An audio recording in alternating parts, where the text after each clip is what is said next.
Let's start with the question. How can we make it easy for a poor communicator to convey tactical information to us quickly? My friends and I play Call of Duty Zombies modes on the PS3, PS4. We play with a headset for communication, which greatly helps us get to higher levels. Another friend just bought a console as well. But he has a stammer which affects his ability to communicate tactical information. Has anyone got any tips how we can help him to convey information to us quickly? For example, we can tell him to avoid certain rooms because we're passing through them. But in reverse this is quite difficult. Because by the time he gets the point across e.g. get in the elevator, we're miles away.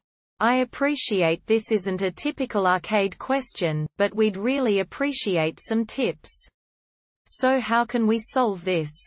There's one possible answer. Answer 1. I've played hundreds of hours across the full spectrum of Call of Duty Zombies, and can relate to various communication problems. I've encountered many problems. Playing with someone without a mic, having intermittent mic problems, Xbox Live party crashes, etc. I want to cover these types of games specifically. There is a fair amount of pre-planning that can be done on any given map. You will need experience in the maps to have an effective plan. You will also need an end goal. Whether that is trying to replicate in-game glitches, getting to high rounds, or attempting to perform Easter egg or special weapon steps. You can also assign, or assume, based on regular playing habits, the areas of the map each player specializes in, such as always sticking to specific windows in the starting area. You should have at least one person who controls the wave. Generally that is the best player and/or host. You can have multiple people in this role, 2 in a team of 4 works well. Their job is to keep the last few zombies alive at the end of each wave by building a train. Basically, you need to run in a particular pattern, often a circular path, to have the zombies herd together and follow you around the map. There are plenty of YouTube guides and demonstrations. The reason for suggesting the host to train zombies is that they will have the best connection. A temporary drop in connection can lead other players to being quickly downed when running zombies in close proximity. If 1 or 2 are trying to train zombies, the other players can concentrate on killing only. They can help revive each other, etc. You don't need a huge zombie train. Feel free to pick off members, which can be done by the guy training or any other player. Once you have a manageable number, you can then set up for the next wave easily.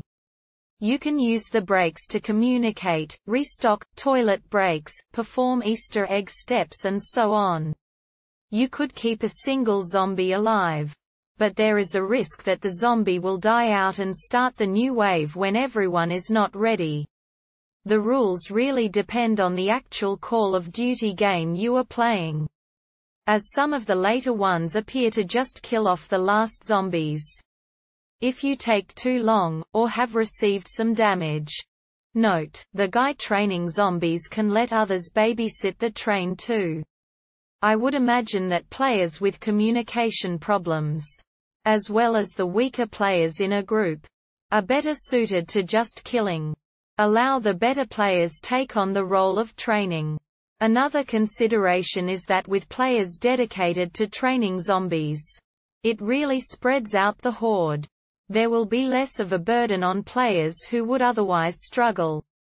On a side note, you can use excessive jumping and/or crouching to communicate, whether that is to get someone's attention or as a sign that you need assistance.